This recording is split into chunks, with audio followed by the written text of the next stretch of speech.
has been said that there is only one ruling class in America. Welcome to the 6th episode of the Liberty Lifestyle Podcast. In this episode, Tyler sits down with Adam Kokesh of thefreedomline.com. Adam tells us about his journey up to this point, including his experience of serving in the Iraq War and his profound realizations since that time. Tyler and Adam then discuss what he's working on now. This includes Adam's campaign for not president in 2020, the Taxation Is Theft tour, and the solutions toward decentralization and localizing systems of government that do not serve us by altering and/or abolishing these systems. Although we support all efforts to decentralize and localize, including grassroots and bottom-up efforts, we also support Adam's interesting approach and what he feels is a very powerful way to get the message of liberty to more people. Thank you for joining us on this journey. We look forward to having you with us in the future on the Liberty Lifestyle Podcast, giving truth the liberty of appearing.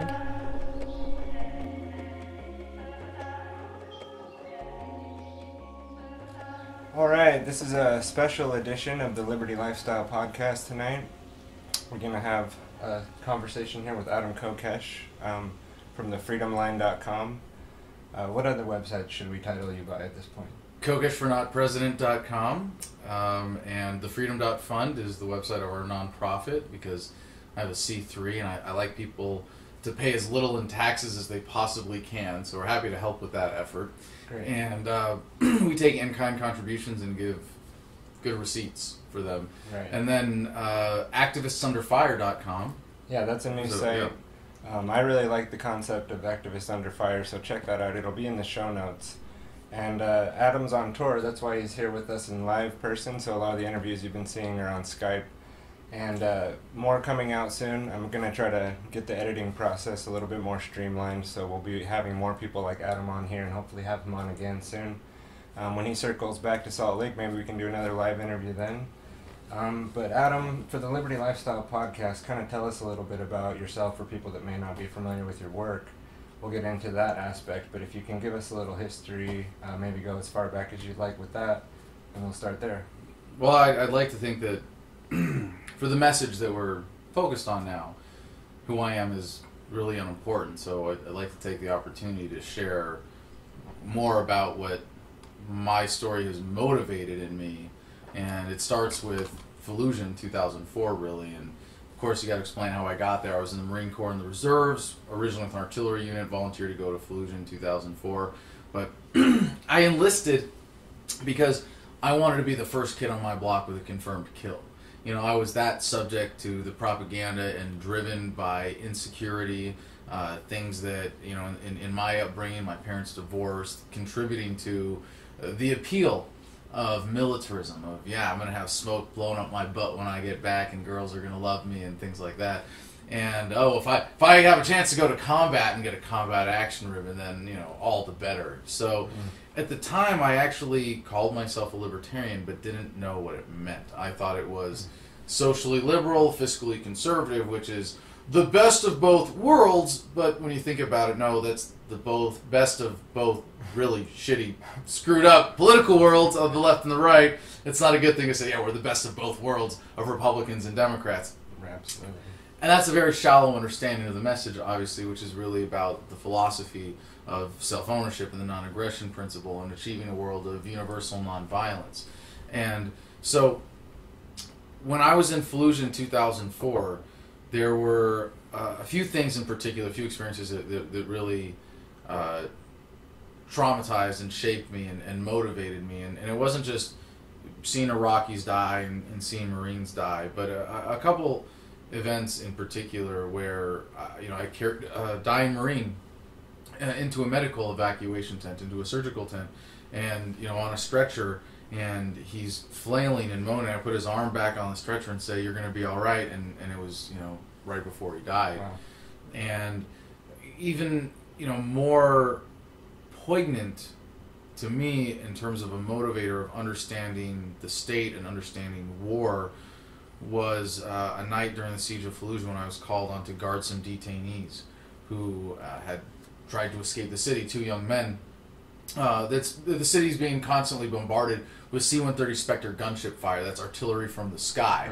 You know, of course they're trying to get out of the city. No surprise, right? But no, that when we're trying to keep everybody in, that's criminal. Right. And so they were captured, and when I was called to guard them, they had been in the position they were in for about 12 hours. That is, sandbags over their heads, their hands, you know, zip tied behind their backs, and they were forced to sit cross-legged on a cement floor in a guard shack right outside the Fallujah General Hospital, right next to the bridge where the Blackwater security guards were strung up and burned.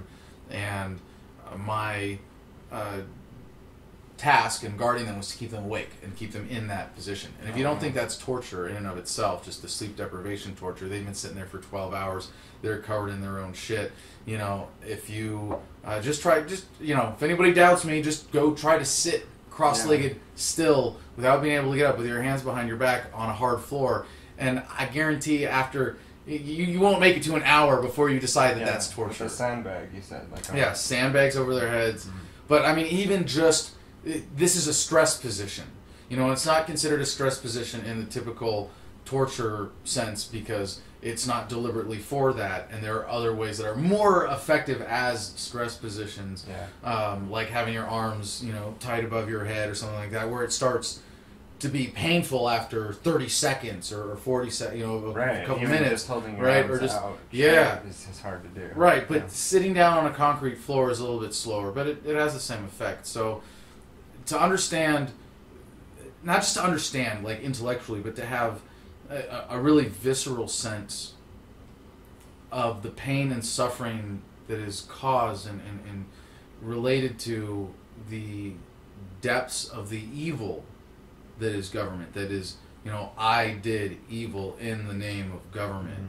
And, you know, it's easy for me to talk about it now, it's hard to admit, 13 years out, but yeah, it was a big process for me learning to admit that. I hope that in some way the story can serve as an example. I hope so too, that's the good message. The hardest thing waking people up is getting them past their attachment to statism and being able to admit that they were wrong. It's a measure of humility.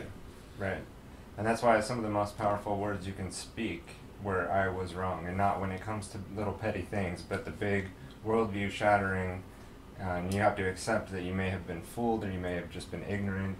I joined the military. I sent my kids to war. I have family members who are cops. You know, I've paid taxes my whole life. I voted Republican or Democrat for a long time, for decades. And to say, holy crap, not just was I wrong, but my wrongness contributed to the greatest evil empire the world has ever known. My wrongness contributed to the greatest source of human suffering, aside from, you know, that which is in our own heads, but externally, government is the greatest source of violence in the world, and to be able to admit that is not easy for a lot of people. Yeah, right. And you can go into a Stockholm syndrome or cognitive dissonance there, and that's why a 9/11 can happen right in front of your face, and it's too much to question because it's not just that event; it's the whole life that you've lived to that point needs to be questioned. So So we don't have a lot of time. Let's tie that in now. And if you wanted to go further with that story, so, you know, these guys really woke you up to seeing that maybe, you know, you didn't have a right to be doing what you were doing. Well, it wasn't that. It was more processing it in hindsight and realizing, like, holy crap, I can't make any excuses. I can't even say that, you know, I was just following orders, because in those circumstances, even though I was following orders, I really clearly should have known better. Because I had been given higher orders which said this is not appropriate and you're not supposed to do that and you're supposed to disobey those orders. But interesting. What that propelled me into first was anti-war activism with IVAW, Iraq Veterans Against the War. And I think we won that debate. I think the course of human progress is towards freedom. It's towards less violence. We are living in the most peaceful times in human history. Governments can't get away with what they used to be able to get away with, even with the invasions of Iraq and Afghanistan. If the U.S. tried to do that today, if the U.S. government, rather, tried to do that today, I don't think they'd be able to get away with it. Even Obama trying to get boots on the ground in Syria failed because the military on social media put up the, you know, silly little signs, I did not enlist to fight for Al-Qaeda in Syria. Right, yeah, I remember those, yeah. So I've been a full-time activist now for 10 years. I was first full-time with the Iraq Veterans Against the War as a volunteer. ran for Congress as a Republican, endorsed by Ron Paul in 2010 in New Mexico. Couldn't shut up when the race was over, so I got a radio show that got picked up as a TV show that turned into a successful YouTube channel and everything I'm doing online now. And I've learned a lot of lessons the hard way. I've been arrested over 36 times in mostly civil disobedience or in protest or in other things related to my activism. All arrests that I'm proud of course. And all well documented. I have a couple that I'm not so proud of from before my activism days, but since my activism days, they're all arrests that I'm proud of and relatively well documented. And I've come to a lot of conclusions the hard way. And while one of them was before that, we need, or these things that I've given up, delusions in my activism. That we have to cover the news on a daily basis. I used to do a 3-hour podcast daily live with guests and interviews and, an hour of just covering the headlines. And you're like, after a while, I realized I'm creating a product that I don't want people to consume. Like, you shouldn't be, like, if you are a slave to other people, if your attention is dictated such that you have to spend 3 hours a day following the news. And I don't mean the news in general, I mean the way we think of the news as current events, politics, government, war, society, human conflict. Technology news, fashion news, culture news, indulge yourself, love it, enjoy it. But if it's, you gotta watch this so you know what's going on in the world, no, get rid of that. And the other thing that is especially relevant for me now is this delusion that we have to wake up everybody, that everybody has to get this. And we only need a critical mass. And I think it's more like 5 to 10%. But in order for this to work, we have to embrace a different strategic objective. And that is not to win everybody over to a philosophy of freedom or of ethics, but rather to apply that in a way that makes everyone's life better immediately. Right. And so this is what I'm working on right now with this tour, getting ready not just for 2020, but for 2018 for the Libertarian Party National Convention, to get us away from being a debate club to being a real political force. And the way we do that is by giving up this idea that we have the perfect vision that's going to work for everybody, and we're going to take the reins of power at the top and impose our vision on the rest of the country. I mean, you put it in those terms, you go, wow, that's really not very libertarian. And I heard a speech from Andreas Kohl recently, Mr. Liechtenstein, where he said that as libertarians we should be agnostic about taxes and regulations. And I was like, whoa, okay, I'm not easily triggered, but that's offensive. But then I thought about it, and I get his point that when government is localized down to the community level, if my property is sovereign and you want to live on my property, well, you're going to pay rent. And then you could call that a tax. It's a lot of tax. And you bet your butt you're going to have to follow my rules when you're on my land. So there's a lot of regulations. Right. And what we should be concerned about isn't the nature or the role even of government, but the geographical scope and scale. And that decentralization of government is the way forward. And as much as this is a bottom-up movement that's based on a paradigm shift, the paradigm shift is to get us to this critical mass, where we have enough leaders who will take charge and say the way forward to a stateless society is decentralization. We don't have to convince everybody of philosophy. We don't have to argue with them. We don't have to debate any issues or the role of government even. If you like your government, you can keep it, as long as it's only at the community level, the local level, and you don't impose that on anyone else. Well, our ideas should be able to be proven in that way, right? If these ideas are really true, and a lot of the libertarian philosophy can be now practiced, and we can show people how it works rather than just philosophize about it, rather than just debate about it online, then we should be able to create better systems, right, based on these principles. And so, like you said, you don't necessarily need to convert everyone to a new, let's say, economic system.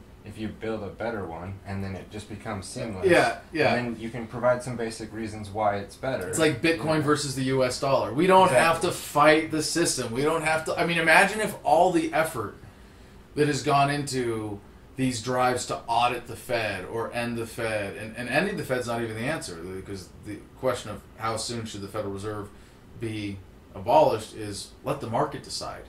You know, it needs to be spun off and allowed to die at whatever death it is natural and of natural causes, right? But if all of that effort that went into fighting the Federal Reserve and even educating about the people about the Federal Reserve, if all of that was put into Bitcoin or cryptocurrencies in general to make them more effective, more efficient, more easy to use for the average person, we'd be that much more ahead in terms of killing all central banks all over the world. Yeah, I do think it's good to get people to understand the basics of the Fed, because a lot of the time they don't understand, well, why do I need another currency? The US dollar is fine. And so they do need to know some basic reasons why they may want to look at alternatives. But I do agree with most of what you're saying there. And some new technologies really are going to show people what the libertarian movement can do. There's some very interesting things working out there. But let's get back into now kind of what you're doing with your activism and the message that you're trying to spread on this tour. I mean, it's hashtag Taxation Is Theft, right? And hashtag Kokesh for not president. So I think you just threw the Taxation Is Theft in there just as the extra. Get some hashtag traffic. Yeah. No, I mean, it's important to understand that we lead with philosophical principles, and Taxation Is Theft is really a critical one right now. And I should back up and you know, and we're at your place right now, and we're really grateful for your hospitality and our not campaign manager, Ben, who is sleeping on the couch here. He hates it when I tell this story, but I feel like I have to explain how this came about, because I'm not, you know, as much as I have an analytical mind and I'm driven by principle and I have no tolerance for problems that exist, for lack of information. I have no tolerance for arbitrary authority being imposed. I wish I could say I was a better business manager, an entrepreneur, an activist, and could just figure all this stuff out, and that this was just the logical conclusion of all of the analyses of my mistakes over the last 10 years, but that's not true. It really just started as a joke. In 2012, I believe, at the Bilderberg meeting in Virginia, the original info warrior, Jason Burmis, you know, some conversation asked me something like, "Oh yeah, well, what would you do if you were president?" Quit, go home, get a real job. I mean, it's a ridiculous position. It shouldn't exist. I'm going to throw the ring in the fire. You give me the ring. It's easy. I don't want that power. It shouldn't exist. My principles are clear. This is the way forward. And it was sort of a joke. You know, that it just started like that. And people said, "Well, Adam, what would you do about this?" And it's a joke. You're not supposed to ask serious questions. It's just like, but then I was like, well, if this is based on my principles, I got to start answering these questions. Well, Adam, if you were president, what would you do about this? What would you do about that? And eventually, I had all the answers. And it was like, yes, this is quite clear. We have a platform, and the platform is the peaceful, orderly, responsible dissolution of the entire United States federal government. And I'm getting ready to run for president in 2020 on that platform. And the way we do this is very simple. And when we say we're running for not president at this point, it's partly because we're not filing FEC paperwork yet. Right. But we are very serious about this. We are running to win. And we're going to go in on the very first day, sign one executive order that initiates this more or less preordained administrative process. In this executive order, I resign. So the presidency does not exist anymore. The federal government is declared of no authority. I am going in as a bankruptcy agent to, I mean, some would say that the federal government has been bankrupt since 1971. I'm going in to pick up the pieces and clean up the mess and do our best to salvage some legitimate value out of this organization. So I become custodian of the federal government, and we appoint not secretaries of, but custodians of each agency for the purpose of carrying out this more or less preordained plan. So neutralize, privatize, localize is how we put this in sloganeering terms. First thing, sign the executive order. Federal government is neutralized, no authority whatsoever, all of its laws unenforced. It becomes a custodial institution of the property and of the data that it has. Privatize is a word that's really demonized, so I like to use the example of the VA here, because most people have a backwards idea of what privatization means, because really it means putting resources in the hands of people who have an interest in those resources. So the VA, the Veterans Affairs Hospital, I'm a veteran, and it more than breaks, it's inadequate to say it breaks my heart that we have 22 veterans committing suicide every day. And the VA does not exist to take care of veterans. It exists to make it look like the government takes care of veterans so they can pacify the American public and get you to keep enlisting. So if we took the VA out of the hands of a few bureaucrats who answer to the rich jerks and the pharmaceutical lobbies and all the other lobbies that corrupt government, and we take it, we spin it off as a private institution, give it an endowment as we're liquidating government, and give every single veteran in America one ownership voting share. I guarantee you're not going to have 20 veterans committing suicide when you put those resources directly in their hands.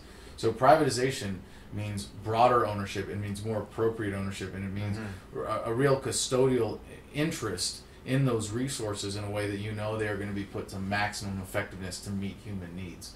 So then the other thing is localize. And we want government to have an orderly transition from being at the federal level to being just at the state level, to have 50 legally independent nations. Now, this is about reclaiming the American heritage. This is reaffirming what it means to be American, because America is too good for this government. And what it really means to be American is not our borders or the people or certainly not the government or anything like that. It's the American heritage of overthrowing empires. Right.